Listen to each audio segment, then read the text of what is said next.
Dr. Ann Childers is a psychiatrist trained in adult and child psychiatry. And she developed a special interest in the relationship between psychiatric ill health and nutritional patterns. In this lecture, she will discuss the discrepancy between the Stone Age body and the Space Age diet that we've been forced to eat, and conclude that that is causing us substantial mental ill health. I can't tell you what an honor it is to be here before such a distinguished audience.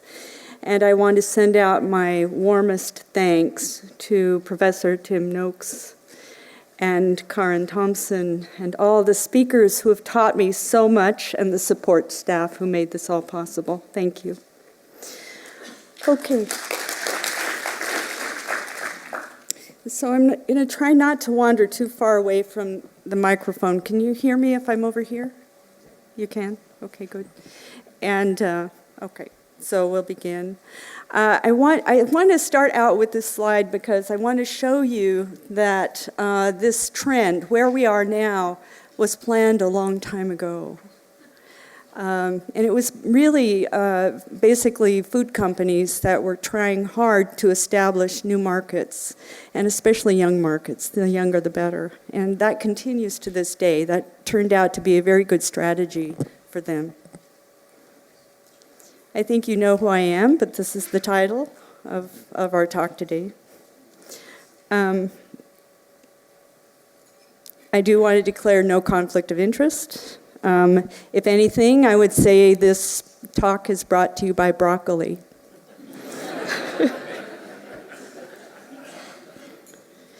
Okay, I started out as a dog trainer a long time ago, back in the 80s. And something that I noticed is that the better nourished animals were ready to learn, which is really exciting. When you get an animal that's ready to learn, they're usually calm and they're focused. And these also turned out to be the best nourished animals. The ones that were not ready to learn were generally very unwell appearing.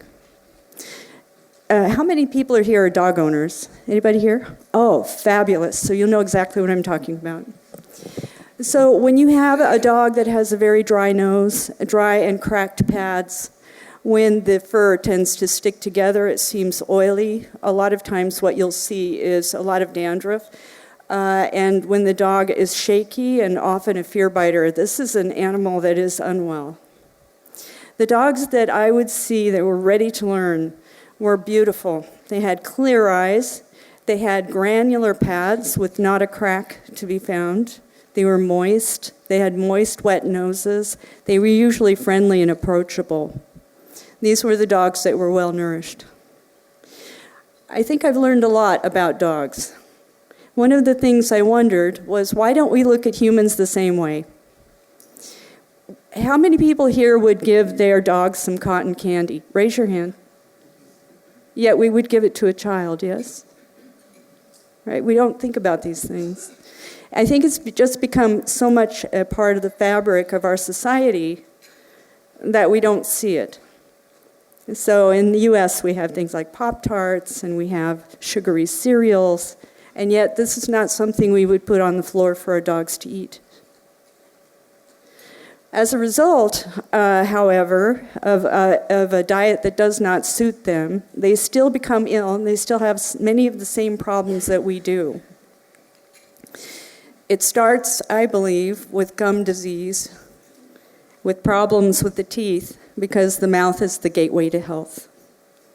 And it ends with animals that have arthritis, they have obesity, they don't feel well, and neither do we at this point. Many of the changes in their diet, I will make the argument, are some of the changes in ours as well, and have led to our difficulties. But if you look down below at this wolf, you can see those beautiful shiny chompers, beautiful gums, clear eyes, and a coat that is marvelous. And this is an animal that's eating what he was born to eat. Okay. So one of the things that we can do is look back, because most of our societies now have been exposed to the Western way of eating. But when we take a look at societies that have not had penetration from food companies, then we can see the changes and we can see how they change. And I don't know exactly what happened in Iceland, but I can tell you that there was a time when people like me, psychiatrists, would look at the Icelandic people and say, what a robust group of people. These are people who can endure 24 hours of night, and yet they do not have the seasonal affective disorder that we have. They do not have the depression. They do not have the suicides that we find so common in the US and also in Alaska, which is another northern climate. So in year 2000, in the American Journal of Psychiatry, we were basically in awe, and we said, gee, the lack of seasonality in anxiety and depression may reflect the low propensity for seasonal affective disorder that has been described in the Icelandic population. So we thought this was just a very iron core group of people. But it wasn't long before things began to shift, and they shifted rather rapidly. About 4 years later, in 2004, the cry went up. The prevalence of disability, not just mental illness, but disability due to mental illness, due to mental and behavioral disorders in Iceland, is on the rise. So what happened? Well, this is the explanation that I read, and this is my bias, so I'm telling you outright, this is my bias. The change in traditional diets. The change in traditional diets has already led to increased health problems such as obesity, cardiovascular disease, and diabetes.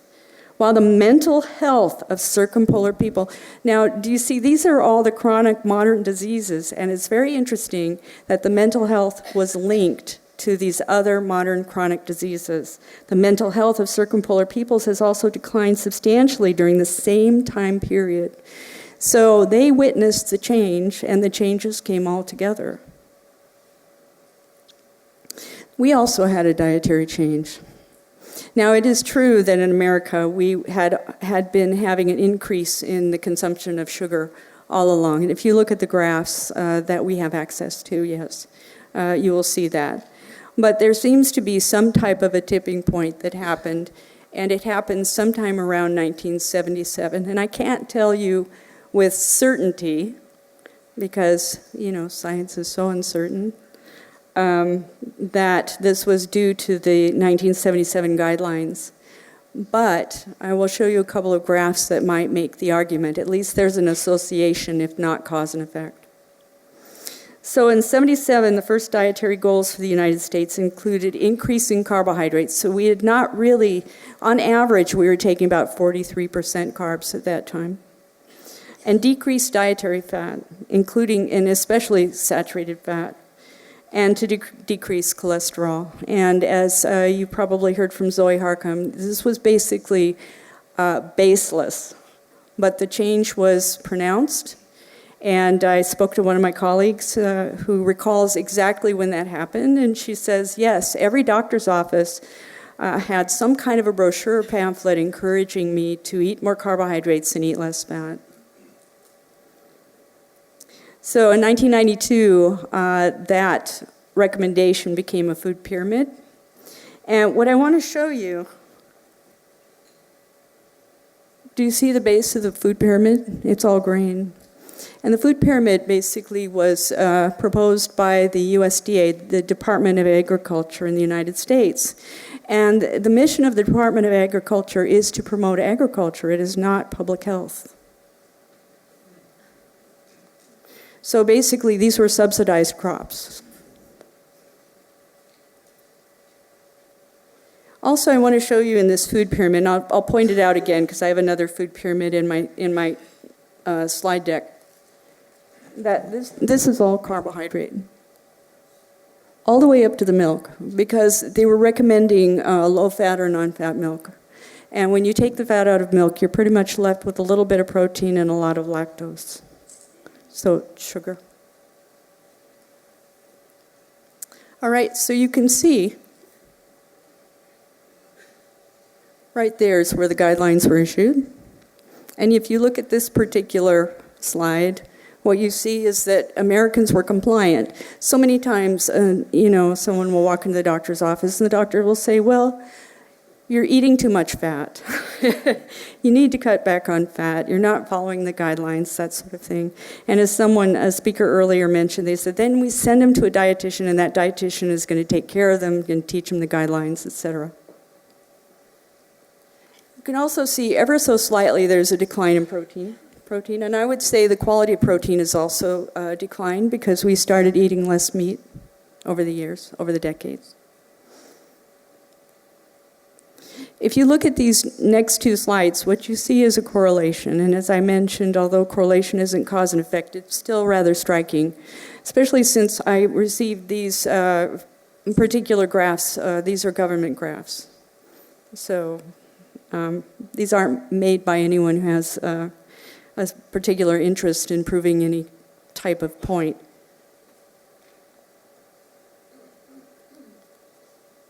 And what I want to show you is right here. Do you see? Right here. Right here. Both those places. And one of them is an adult slide. And so you might want to wonder what happened to children during that time. And this is the graph of children and adolescents. Okay, and as previously mentioned by another speaker, so I won't belabor this point, but you can see that there's about a 10 or 12-year lag between obesity and diabetes, but you can see that there's been a steady increase of diabetes. Again, these are government illustrations.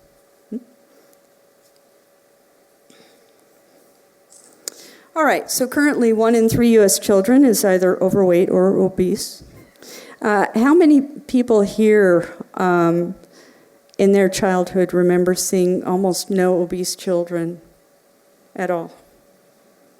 Yes, right? And during that childhood, think back, were they drinking whole milk? Yeah. So currently, 1 in 4 adults and 1 in 10 children have non-alcoholic fatty liver disease. This could be a disaster on its way. A certain percentage of these kids will go on to cirrhosis, and the U.S. will be faced with some very hard decisions because there may not be the resources that we would want to manage those kinds of emergencies.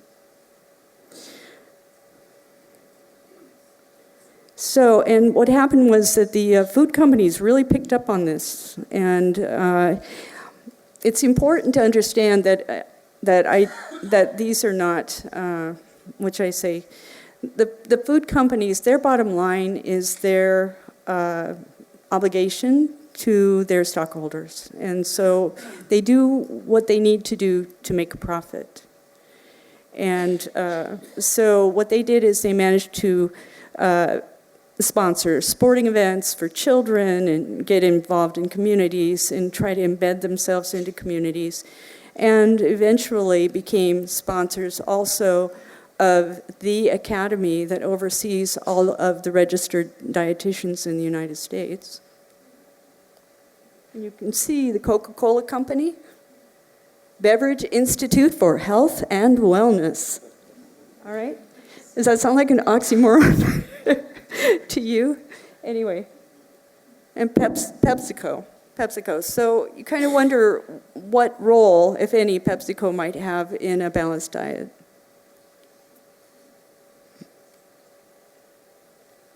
So currently in the United States, we're still number 1. We're number 1 for percentage of obese persons. There may be a country that's outstripping us in terms of percentages, but right now the U.S. is holding tight. Number 1 in the world in total health expenditures per capita, so we are not getting our money's worth. And number 22 among industrialized nations for healthy life expectancy, and I've seen it as far down as number 29. So, all right. So what I'm going to do today is I'm going to try to let's see. I'm going to try to tell you some things that might get you thinking a different way about this issue. And I'm not going to tell you that I'm right about it. I'm just going to give you the data and let you think about it and see what you come up with, because I'm all ears. What we've got is a really big problem here. I don't think any of us really knows the exact solution. So I'm going to throw out some things that'll be a little bit different, and hopefully it will feed into the knowledge that you have, and maybe together we can come up with something. So I'm going to talk a little bit about fermentable carbohydrates, because dentists are all about the fermentable carbohydrates, or at least they should be. I'm going to give you a tale of two dentists. Our first dentist is Weston A. Price. How many people have heard of Weston A. Price? Oh, wow. Wow, that's great. That's great. So by his followers, he was called the Charles Darwin of nutrition. You can read his book online, Nutrition and Physical Degeneration, and it's available free of charge. It's on a PDF. Just go ahead and key that in, and I think you'll find some fascinating information. What he noticed is that the grandparents were healthier than the grandchildren. Their oral health was much better. They tended to need less orthodontia. The children, on the other hand, were starting to get crooked teeth. This was like in the 1920s. And he said, what's gone on here? He had to find out. He was just driven to find out. So he traveled with National Geographic, and he went to many small villages and isolated people. He took measurements, he took photographs, and he wrote down what they ate. And he was able to get to these people before, in many cases, before the Western foods came. Or at least he was able to see the generations prior and the generations after Western foods arrived. He was able to see the difference. These are skulls from Native Americans, US and Canada. And I think what you'll see there is beautiful alignment of teeth. Third molars grown in and useful. These people had very broad faces, and the skulls were quite thick. They were quite thick. So very resistant to eggshell fractures. What Weston A. Price said was that these people ate a much higher fat diet than what we're encouraged to eat now, and that there were fat-soluble vitamins D, A, K, K2, which is now becoming very popular in terms of interest because of its effect on bone structure, and also E. Or, in the case of islanders, where they don't have corn or wheat, tocotrienols from coconut. So here's a selection of South Pacific Islanders that Weston A. Price visited, and you can see these beautiful arches, gorgeous teeth, and the merry expressions of the people prior to the advent of Western foods. I say Western, but it's actually European. And then you see the diet of commerce, and you can see there's very clearly tooth decay, and if you were to look deep into the mouth, you would see the gum disease. And this was a disaster for societies that were not ready for it. In fact, this is happening right now in El Salvador. Small children that used to have a beautiful full set of teeth are now coming up with tooth decay. And it's ruinous. In fact, people are losing their lives over abscesses. I included this picture from Weston A. Price, which I believe is from Africa, because the child on the right actually had teeth filed down to resemble that of a carnivore, and there was no tooth decay. Okay, so here's a recent headline. So our Stone Age ancestors were not immune to tooth decay. If they ate the wrong things, they were very vulnerable to tooth decay. And by wrong things, I will say fermentable carbohydrate, but what if it's not that? What if eating the wrong thing is simply having the wrong nourishment to build a sturdy enamel, and that leads to the problem, or et cetera? It's hard to tell from the remains whether they had gingivitis, for example. So I don't know if we really know the whole story. but I can tell you that something happened. And basically, the way that anthropologists look at these skulls is they look for tooth decay to see whether this person is from a agricultural group. Because tooth decay was almost non-existent in hunter-gatherers. And yet here was this group of apparent hunter-gatherers, Paleolithic people, and they had rampant tooth decay. So when trying to make sense of it, they said basically that they would have had acorn and pine nuts, and that these had enough fermentable carbohydrate to destroy their teeth. You see, there were no Stone Age dentists. So people basically had to eat in such a way that they did not cause tooth decay or gingivitis. All right? So modern humans have Stone Age bodies. All right, now I'm going to tell you about another dentist. Philippe Pujol, professor, University of Washington, Oral Health Sciences. Periodontist, which is great, given the topic here. Adjunct professor of epidemiology, and dietary carbohydrates and dental systemic disease. And that particular paper was inspired by Gary Taubes. Dr. Pujol was sitting in an airport eating gummy bears and reading good calories, bad calories, when it occurred to him that there's a problem here with our diet, and that it starts with a disease of the mouth and moves into the rest of the system if left unchecked. He also said tooth decay is not just a local infection, and I would add also that gingivitis is not just a local infection.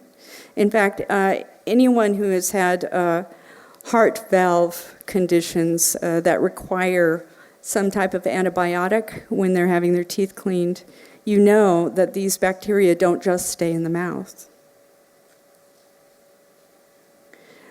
Pujol notes that 60% of mortality worldwide is secondary to what he calls chronic, non-communicable disease, which is the modern chronic disease. This affects individuals for decades or a lifetime and includes but isn't limited to what we know: cardiovascular disease, diabetes, etc.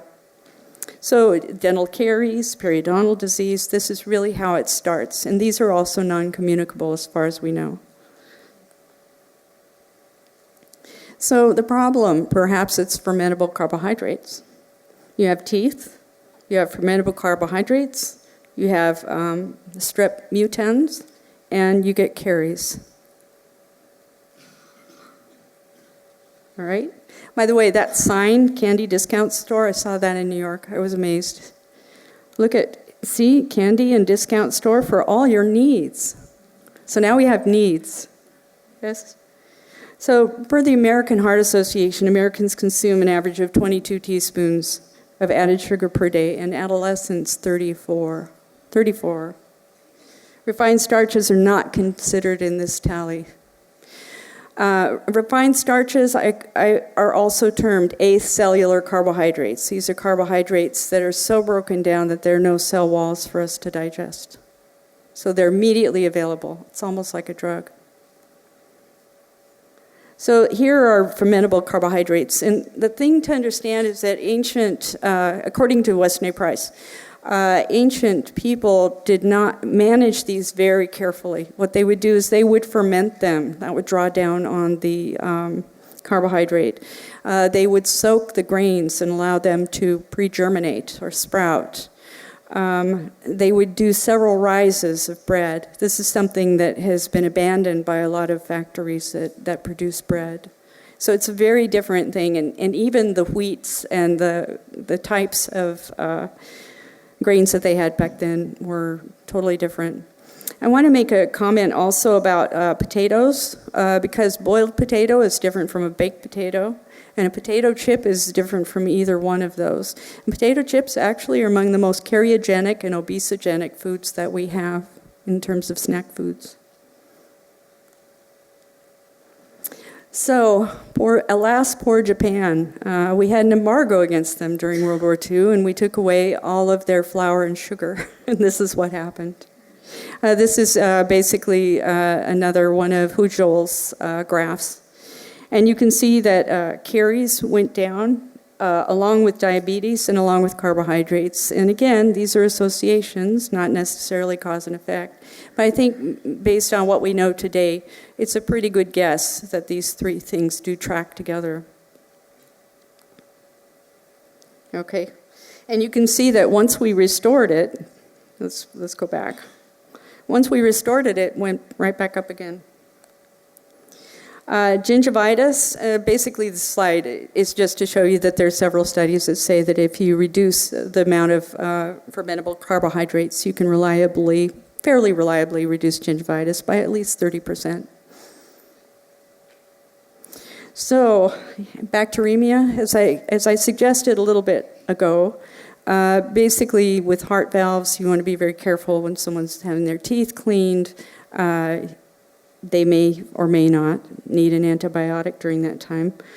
But also, it's interesting that when someone has gum disease, their diabetes becomes more brittle. And studies have shown that.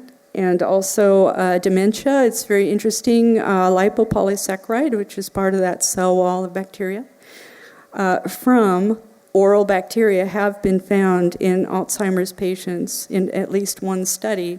And when they looked at the controls, it wasn't there. So there's some question as to whether there may be an inflammatory or infectious component.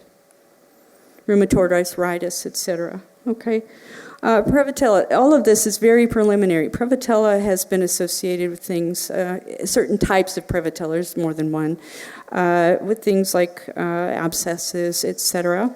And it turns out that Prevotella really loves starch and simple sugars. So, Prevotella is also, some species have also been found to be favorable, so I think this is all very preliminary but intriguing. So this is telling me that I'm 20 minutes in, and it looks like I'm 5 minutes late, so I'm going to hustle. All right, but you can see that this gentleman has a bounty of game. All right, you've seen this before, I'm sure. Dr. Enfeld's wonderful book has this on the cover. And what I wanted to point out is it took us 1.8 million years to get to one body habitus, and then not long before we adopted the other. Okay, and so you can see the difference. Yes, here we've got a gentleman that has normal weight obesity, which shows you BMI doesn't tell you very much. All right, so here's the dietary confusion I'm going to throw out now. I'm going to ask, what should humans eat? Should we eat like chimpanzees? Chimpanzees get about 5% of their food from things like small game, lizards, eggs, etc. All of the primates use about 10% of their energy at rest to run the brain, by the way, and this is important, it'll become more important later. All right? Or should we be vegetarian gorillas? And you can see this big tank that the gorilla has. And the gorilla is basically eating leaves, and lots of cellulose is going through his system. Well, I find it very interesting that when you look at relative gut volume and you look at these animals as compared to human beings, you see a very different picture between the humans and between the apes. The gibbon is a lesser ape. The siamang, orangutan, gorilla, and chimpanzee. Chimpanzee is supposed to be very closely related to human beings. But you can see that the stomach is about the same all the way around. Oops, sorry. But look what happens with the small intestine. That's human. That's a human. Okay? Over here, human. Now, I'm going to show you why that's functionally important. So basically, when an animal goes to use a plant source, the animal has to somehow process it. And the way that animals do it efficiently is to ferment. So what you find is that the omnivores tend to be fairly good fermenters. Here we have a rat. Here we have a pig. But what happened there? Man, cat, and dog. Our ability to ferment plants is on line with cats and dogs. When you think about it, in order for us to properly digest a plant, we either have to pickle it, which is fermenting it, yes? We're just fermenting it outside our body. Or cook it. Or we have to breed it so that it's limp and chewable. Otherwise, we just don't digest it all that well. Here it is in number form. Humans are at 17, and the next jump up is 51. So our total fermentative capacity is once again on line with cats and dogs. And which two stomachs look the most alike?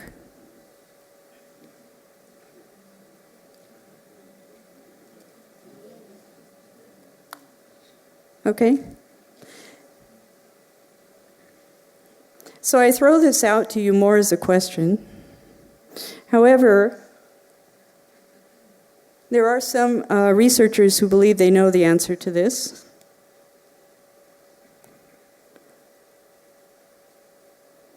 Okay, and I can show you their data.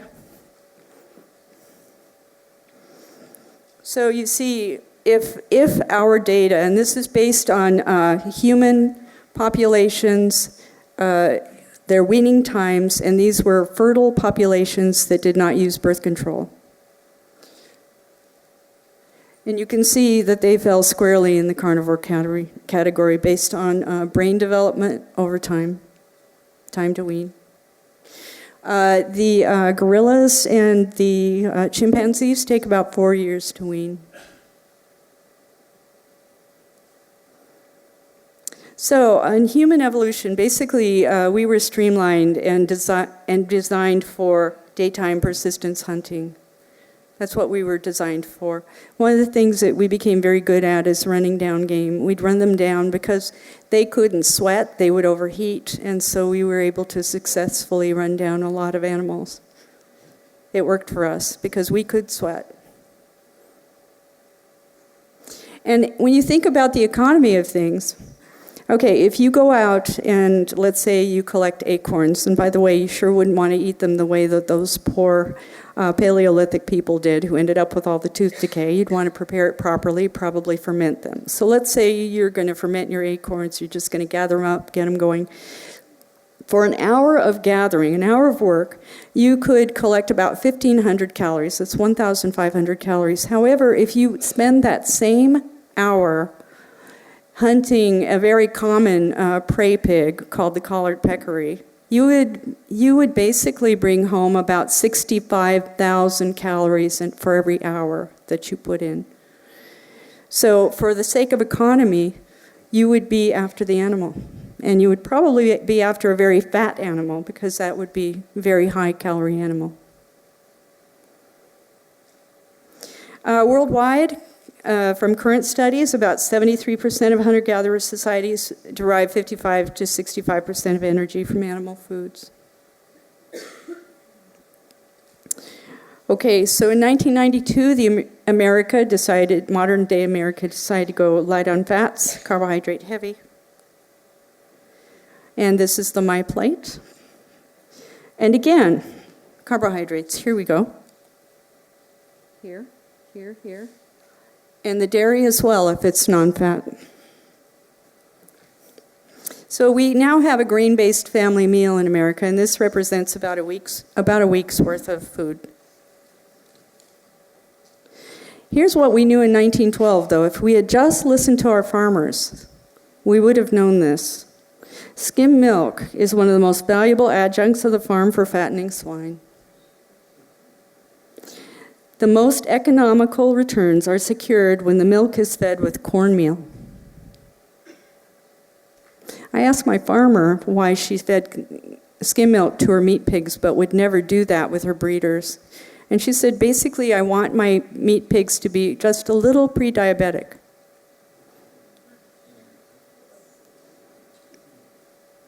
So here's Harvard's view, and Harvard is starting to align with this way of thinking. In fact, Walt Willett, who is the head of the School of Public Health, was one of the people that ran one of the studies that I'm going to talk about in a second. So low-fat milk may not be as healthy as we thought. So here are some studies in favor of full-fat dairy. Almost 20,000 Swedish women, 12,829 adolescents. That was a Walt Willett study. And a 12-year study of 1,589 middle-aged men. A high intake of dairy fat basically was associated with lower BMI. And in the 3-year study of the adolescents, the authors comment that this was, quote, contrary to our hypothesis, close quote. They didn't expect to find that. They said skim and 1% milk were associated with weight gain, but dairy fat was not. So Billy has 32 candy bars.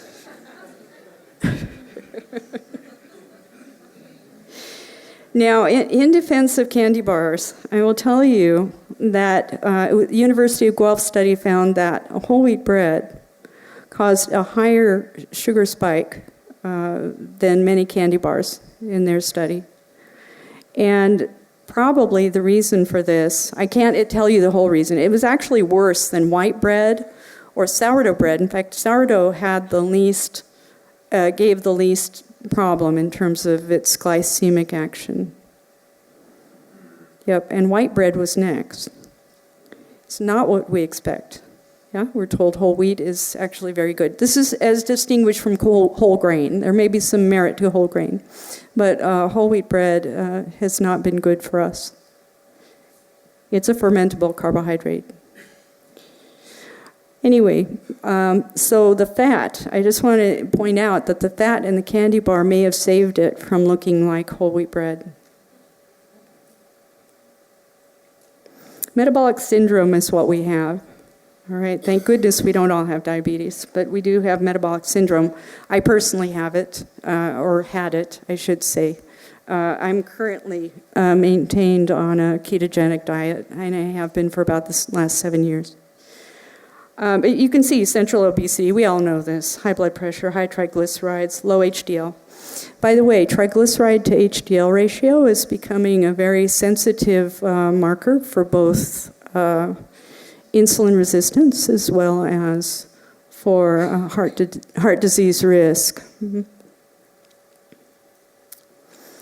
So I'm not going to get into this because, frankly, I'm not an expert on this, but I do know that these hormones influence one another. I also know that the metabolic syndrome is an umbrella syndrome that encompasses a number of problems, including heart disease, high blood pressure. So when someone comes into your office with these things, common things happen commonly. Think about metabolic syndrome. Non-alcoholic fatty liver disease, as mentioned, is becoming a big problem, and you may actually see some liver enzymes hiked, and this could be NAFLD. All right, currently in the United States, about 46.3% of us over the age of 20 have either metabolic syndrome or diabetes.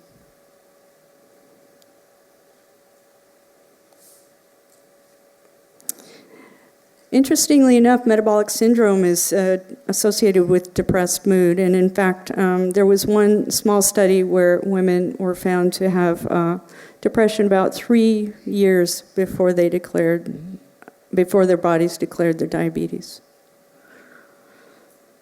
And hyperglycemia itself has been shown to be a risk factor for cognitive dysfunction, and when blood sugars are high, it's sometimes very hard for people to think. clearly.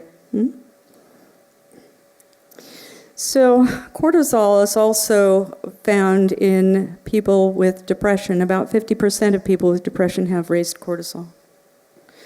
And women with depression who have greater chronic difficulties with everyday life tend to have higher cortisol levels as well. So there was a study published just in January of this year. Basically, 1% higher hemoglobin A1C was associated with lower cognitive function performance scores across multiple domain tests in men with metabolic syndrome and CAD. So this is how I look at energy produced by the macronutrients. And fat should be 0. I'm not sure why it's slightly hiked in the lower part of that. But carbohydrate tends to be quick, fast, and short, especially refined carbohydrates. The more refined they are, the more like Xanax they are, okay? So what you get, or crack, you just get this high excursion and then a drop. And many times it'll actually drop below what would be considered a normal blood level. And so what you end up with is a functional hypoglycemia. Protein tends to release more gradually. I almost think about it like Wellbutrin. Well, you have your Wellbutrin, you have your Wellbutrin SR, and then you have your Wellbutrin XL, okay? So that's how I, as a psychiatrist, kind of look at this. And so your protein is basically releasing over a longer period of time, but it doesn't have that rise that especially refined carbohydrates have. And then fat tends to sustain satiety, help to sustain satiety over a longer period. So there's energy quick and slow, and what I think about is when people have to eat every 2.5 hours in order to sustain a high carbohydrate diet, which they do, especially when they're eating refined carbohydrates, then they're basically on this roller coaster that goes up and down. And there are plenty of people, especially in prison systems, who do have a functional hypoglycemia. They do not do well with refined carbohydrates. They can get quite irritable and even assaultive when they're down below that normal blood sugar range. So this person who has this problem is going to grab something quick. They'll often have a granola bar or something, in there, some kind of snack that they think is healthy, perhaps. And then they'll make that excursion upward, and then they'll drop again. And so this happens several times a day, and I get people coming in saying, I have bipolar disorder because I have all of these mood swings, when actually what has happened is that they are these mood swings, when we plot them out, look like they correspond with their eating habits. What we're looking for is more like what's on the low glycemic chart. And by the way, I don't really use a glycemic index at all. I basically just say, okay, this has refined carbs, we don't want that anymore. This has sugar, we don't want that anymore. We basically try to get as much fat and protein into the breakfast as we can possibly stuff them with. And then what you have is that slow release of energy, so if they do err and eat a Tootsie Roll, it's not going to drop them below the normal blood sugar. You see? So from a psychiatric standpoint, that's much nicer. We like that. For ADHD kids, it's fantastic. You stuff them with bacon, sausage, eggs, whatever in the morning. Don't give them orange juice. And then the teacher calls me in the afternoon and says, Johnny really is doing well on this drug, and could you give him an afternoon dose? And I'll say, what, bacon and eggs? Okay. Yeah, you got any? Because otherwise he ends up with a school lunch, and the school lunches in America are required to have 2 servings of grain. So he's going to be sleepy very soon. Okay, this is telling me I'm at the 40 mark, and I'm still 5 minutes behind, so I'm going to hustle here. All right, so we got to unsugar the brain. Okay, so I just want to give you a smattering of some of the research right now that's happening.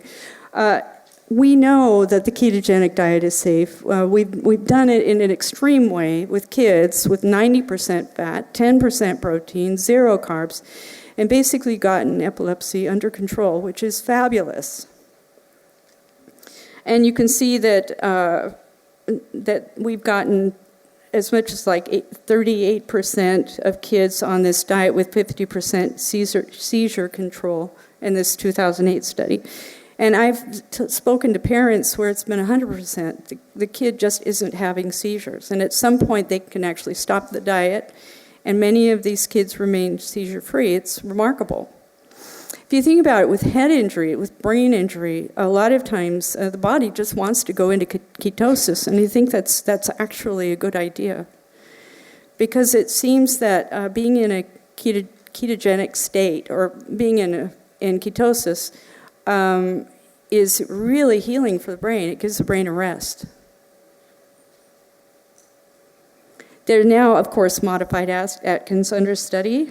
There was a side effect that was mentioned for kids, and it's mentioned over and over again on the various sites that I visited about ketosis, and that is some kids do end up having a kidney stone, and that seems to be quite preventable. Now, again, I would say, given what I read about this diet, that it's probably not all that well balanced, and I think that we may be able to get some headway in a less extreme ketogenic diet, but those studies are on their way. Alzheimer's is now being referred to as a type 3 diabetes, and diabetics are very susceptible to Alzheimer's. And one of the things that we're pretty sure of is that there are areas of the brain, you can see on this SPECT scan, that simply have gone to sleep. They're just not available to be imaged metabolically. They're just quiet areas. And it's really interesting that there was a investigatory drug called Ketones, which eventually became a medical food called Axona. And that was actually based on medium-chain triglycerides from coconut oil. And what it did was it helped the brain to manufacture ketones even when the person was not on a ketogenic diet. So this is from Dr. Mary Newport. And by the way, this tended to work with the non-APO. Her husband was too far gone with his Alzheimer's to be admitted to the study.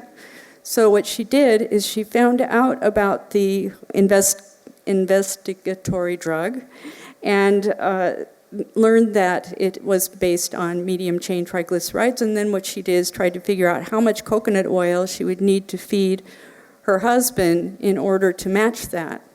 And she came up on 2 tablespoons a day. So so you can see his progression is pretty remarkable. This is before treatment, 14 days after treatment, and then 37 days after treatment. And this is basically a clock, and a lot of us neurologists, psychiatrists will have people draw a clock and say, draw it at 10 minutes of 11. And you can see he's made progress. He actually started joking with people and actually could do some yard work, but he will never again be a bookkeeper for her. So I'm not saying that this is a cure, but I'm just saying that there's some promising information here. We should start looking in this direction. So I do want to make a comment about low cholesterol because I am concerned about statins. I'm not sure that we're on the right track mentally with this. There are many people that complain of irritability, depression, memory loss. These sorts of anecdotal stories are starting to surface.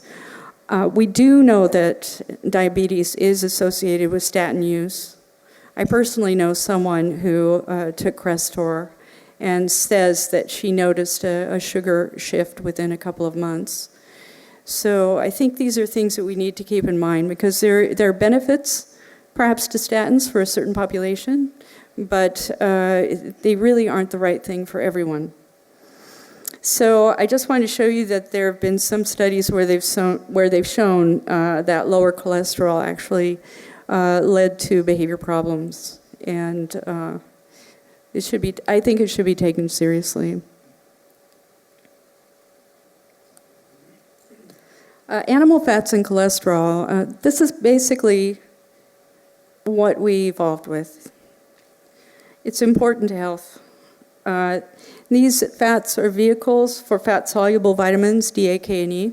And you may not realize that the saturated fat, like beef tallow, is actually about half monounsaturated fat, just like olive oil. Also, a good part of pork fat is also monounsaturated. So when we talk about saturated fats, it's almost like we expect them to come all as one thing, when actually there are different components to it. The hormones, of course, we need the cholesterol as a basis for sex hormones. Very important to quality of life and health. All right? So guess what? In America, we just found this out, notes from the 2015 American Dietary Guidelines Advisory Committee, cholesterol is not considered a nutrient of concern for overconsumption. All right, this is a complete 180. And if it persists, if this sentence persists in their notes, then come September, when the new guidelines are issued, we will be able to eat all the eggs we like. And it's important because eggs have choline in them, and there are only about 2 major sources of choline in the American diet. One is liver, and nobody really eats liver anymore, and the other is the egg yolk. And we've been doing egg white omelets for decades. So every lion knows offal isn't offal. There's a whole lot of choline in the middle there. There's a whole lot of cholesterol. There's a whole lot of nutrition. And in fact, if you watch wildlife films, you see that's the most nutritious part of the kill. But Americans, we tend to ship that off to Asian countries. We freeze it and send it off, or it becomes dog food or cat food. So, characteristics of traditional human diets. All traditional cultures consume animal protein and fat, meat, fish, shellfish, eggs, poultry, and or insects. By the way, insects are coming. World Health Organization says so. Okay, so we need fats for heart and brain. We have electrical systems that depend on good lipid rafts for conduction. We also need omega-3 fatty acids, and I'm going to talk just briefly about that. The omega-3 and omega-6 must balance. Omega-3 is anti-inflammatory, omega-6 inflammatory. We need a balance between the two. We need both sides of the immune system, but we need to have it in balance. Americans, I think the last study I read, the omega-3 to omega-6, or I should say omega-6 to omega-3 ratio in Americans is about 22 to 1. But among hunter-gatherers, it's more like 2 to 1. Yes? And that study was done a while back, probably about 10 years ago. And basically they said they thought it was because of corn oil. So there are a lot of seed oils. As previously mentioned, seed oils are not an advantage. The factory-produced seed oils have a lot of drawbacks to them. And the ones that are high in omega-6 fatty acids may be promoting inflammation. So omega-6 is predominant. That's the more inflammatory side in feedlot cattle and farm fish. Farm fish are often fed corn and wheat. And you can see omega-3s vanish in the feedlot rapidly.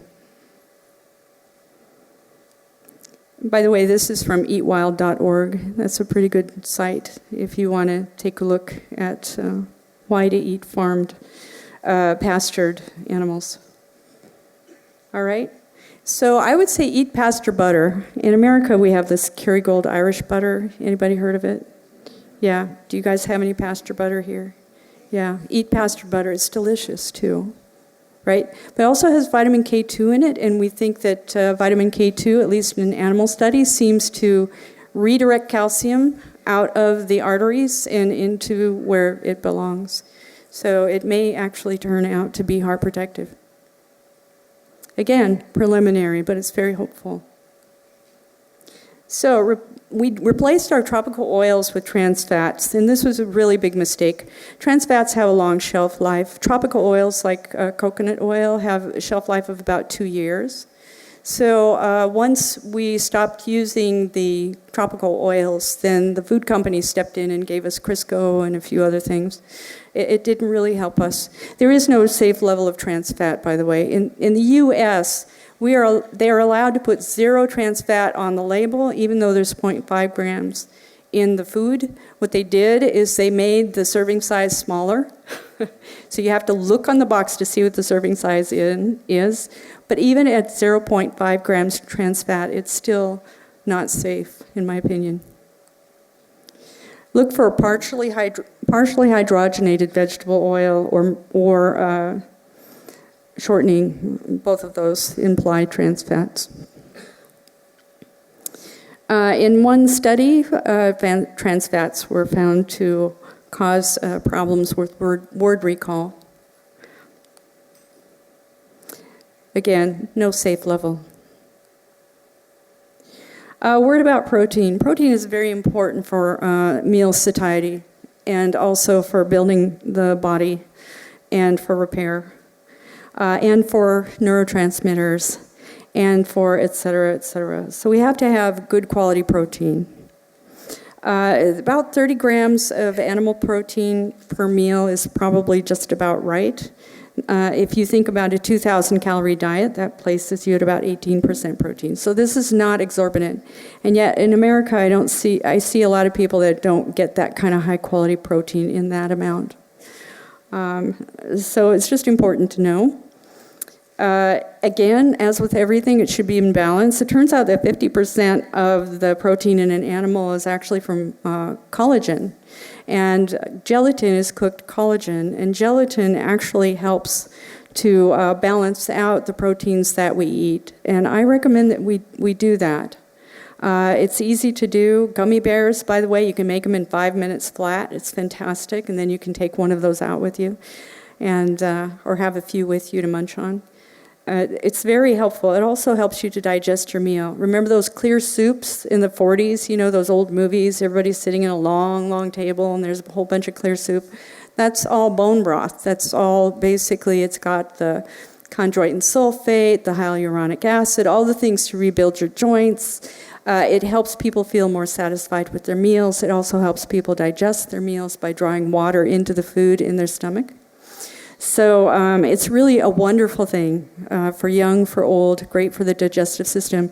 And the enterocytes in your bowel can basically use this gelatin directly for repair and nourishment. So very important to have to maintain the GI system. Okay, so I think the rule of thumb, at least at this speaking, and I could change my mind given other data, would be not to eat fermentable carbohydrates unless they've been fermented or otherwise treated in such a way that it draws down on the immediately available starch. And by the way, brushing and flossing doesn't solve the problem. And in fact, flossing may be a way for someone with gum disease to introduce the bacteria into their circulatory system. So it's really, prevention is best. Okay, less carbohydrates, more natural fats, cholesterol, and proteins. We just need the balance that our ancestors enjoyed. All right? And the brain, I think we've already gone through this. We've had other fine speakers who have told us about gluconeogenesis. Also, the body is very conservative with blood glucose. I don't think we have much to worry about. An Eskimo diet has virtually 0 carbohydrate, and yet they were healthier than we are now.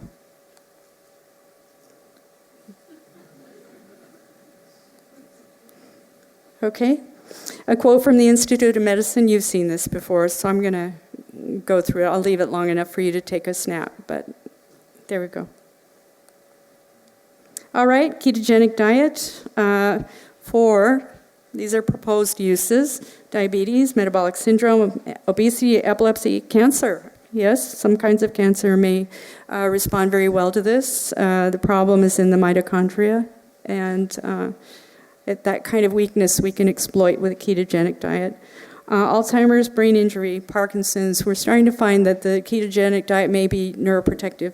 I do not recommend a ketogenic diet for everyone. I do recommend it for someone like me who struggles with blood sugar, okay? Or perhaps someone with one of these conditions.